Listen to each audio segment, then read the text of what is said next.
Hey, what's up, everyone? I hope you're having an amazing week. I just wanted to share something I'm especially proud of, and you might have seen it. I posted on it on LinkedIn and Facebook the other day, but I wanted to share this and just kind of give you my thoughts on the book itself, right? So I launched my book, which is A Labor of Love. I launched this thing in November, and if you know me, I'm not like, I'm pretty humble, and I haven't been pumping this up like I should. Like, marketing isn't my thing, so there.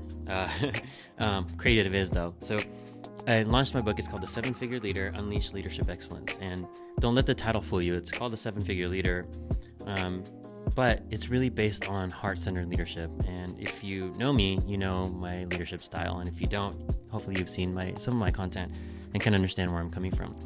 But this book, what I mean when it's a labor of love, it's not something that, yes, it took me this year to write, but it's a culmination of 20 years of my life experience, my experience as a creative executive at like Zappos and Netflix and things like that. I've experienced some really great cultures. I've experienced some toxic cultures, and I've made a lot of mistakes, and I learned a lot of things along the way.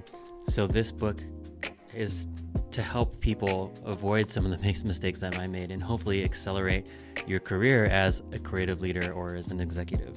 My mission is to rid the world of toxicity, if I can, toxic cultures. And I know that's lofty, and I know that's a big goal, but I don't think anyone goes out there and decides, hey, I'm going to be a toxic leader.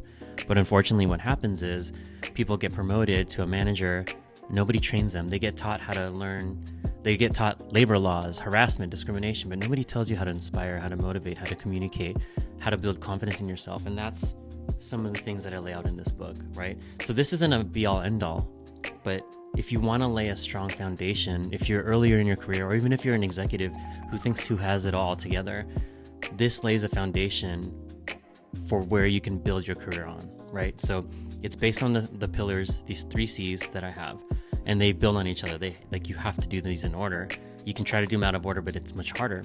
And the first C is confidence, and it's about building the confidence in yourself, building the confidence in your team, breaking down impostor syndrome, facing your fears of failure or whatever fears that you have, and then learning how to give and receive specifically feedback and how to handle conflict, right? So confidence is a lot of work on yourself, right? And then the next part is clarity. How do you communicate mission? How do you create, then communicate mission, vision, values? How do you put together a strong comms plan and effectively communicate these mission, vision, values to your team, right? And most communication is nonverbal. 93% of communication is nonverbal. And we talk about haptics, paralanguage, things like that. And then the final C, which is the most important, and it brings it all together, is culture. And how do you build a winning high-performance culture? We talk about how to get the best work out of people, how to not accidentally diminish them. If you've read Liz Wiseman's book, you'll know where I'm coming from. And then how do you create equitable, inclusive environments, real psychological safety? How do you address privilege, things like that? And then finally, how do you take all your skills and all the things that you learn, all the things that you know, and be an amazing coach and mentor?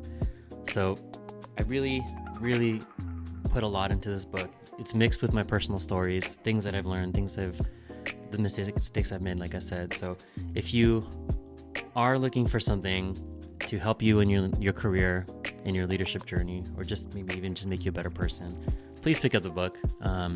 If not, no worries, it's not gonna hurt my feelings. It's okay. I know some people will like it, some people won't. That's just how it is. But yeah, I'm proud of this thing. If you can pick it up, I'll link it in the description below. And thank you so much. I really appreciate you. Have an amazing week and take care. Thanks.